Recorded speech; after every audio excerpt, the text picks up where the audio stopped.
Hello student. Class fourth का ये केवल पढ़ने के लिए एक चैप्टर दिया है लास्ट में। ठीक है, चैप्टर सारे ख़त्म हो गए हैं आपके और ये लास्ट चैप्टर है, केवल पढ़ने के लिए। इसकी कोई एक्सरसाइज भी नहीं है। ठीक है, तो स्टडी करते हैं, इसको देखते हैं। एक गांव में दो भाई रहते थे। बड़ा भाई बुद्धिमान और मेहनती था, छोटा सुस्त और ईर्ष्यालु। तो छोटा कहता बड़े भाई से अपने से, भैया हम दोनों एक ही पिता की संतान हैं। आपके पास धन दौलत की कोई कमी नहीं है, लेकिन मैं इतना गरीब क्यों हूँ? इसका कारण यह है कि मेरा भाग्य हमेशा मेरा साथ देता है। ये बड़े भाई ने कहा। लेकिन छोटे ने कहा, लेकिन भैया मेरा भाग्य मेरा साथ क्यों नहीं देता? छोटे, लगता है तेरा भाग्य किसी बरगद के पेड़ के नीचे सोया पड़ा है। तो ठीक है, मैं अपने भाग्य को खोजूंगा और उसे मजबूर करूंगा कि वह हमेशा मेरा साथ दे। वह उसी दिन अपने भाग्य की खोज में चल पड़ा।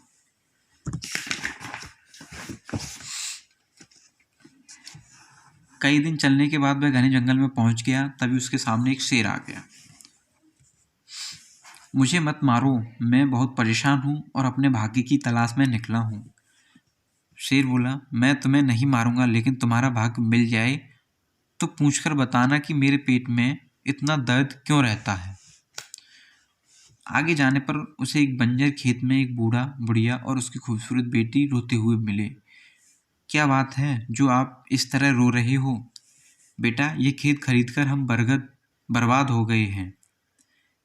इसमें कोई फसल पैदा नहीं होती। हमारे पास अब कुछ नहीं बचा।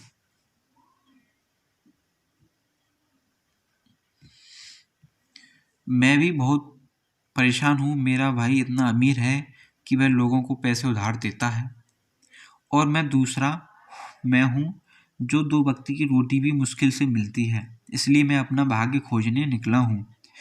बेटा, हमने भी यह खेत अपना सब कुछ बेचकर खरीदा था। जब तुम्हारा भाग्य मिल जाए तो उससे हमारे खेत के बंजर होने का कारण अवश्य पूछना।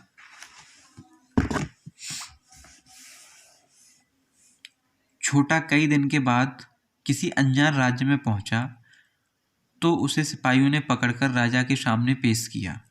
राजा ने उसकी यात्रा का कारण पता चला तो राजा ने उससे कहा, तुम्हें हमारे राज्य से जाने की अनुमति है, लेकिन जब तुम्हारा भाग्य मिल जाए तो उसे पूछना, हम सोने के महलों में भी इतने दुखी क्यों रहते हैं। अंत में वह काले पर्वत पर जा पहुंचा जहां उसका भाग्य सोया हुआ था। छोटे ने उसे जगाया और उसकी परेशानियां बताकर उससे उनका हल पूछ लिया। अब तुम वापस जाओ, तुम्हारे अच्छे दिन आने वाले हैं, लेकिन कहीं गलती मत करना।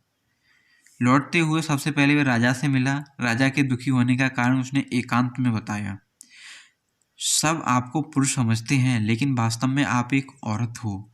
अकेले शासन चलाना आपके लिए कठिन है, अतः आपको शादी कर लेनी चाहिए। राजा ने लजाते हुए मुकुट उतारा। सामने एक सुंदर राजकुमारी खड़ी थी। मेरा राज जानने वाले तुम पहले व्यक्ति हो। तुम ही मेरे पति बनकर इस देश पर राज करो। नहीं नहीं, मेरा भाग जाग चुका है। अब मेरे बहुत अच्छे दिन आने वाले हैं। मैं तुम्हारा पति नहीं बनना चाहता। तुम किसी और से शादी कर लो।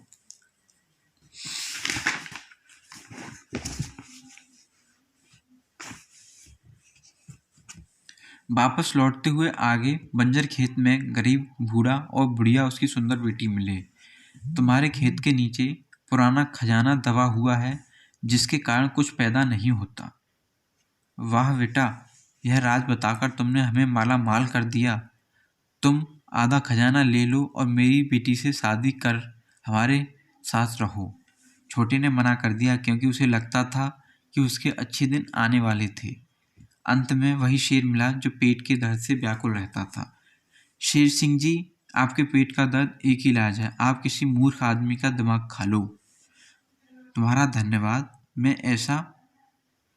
ऐसा कोई मूर्ख खोज लूंगा। तुम सुनाओ, तुम्हारा वापसी का सफर कैसा रहा? छोटे ने शेर को सारी बात बताई। उसने कैसे राज और खजाने को ठुकरा दिया। सुनकर शेर की आंखें चमक उठी। इससे बड़ा मूर्ख मुझे कहाँ मिलेगा, जिसने राजा बनने का मौका खोया, इतने बड़े खजानों में, और 2 सुंदर युवतियों को ठुकरा दिया। मेरे पेट का इलाज यही मूर्ख इंसान है। शेर ने बिना देर किए छोटे को मार डाला। शिक्षा क्या मिलती है इससे? भाग्य उसी का साथ देता है जो अपने दिमाग का भी प्रयोग करता है। ओके स्टूडेंट, ये हिंदी की बुक आपकी कंप्लीट हो गई है। ओके, ठीक है।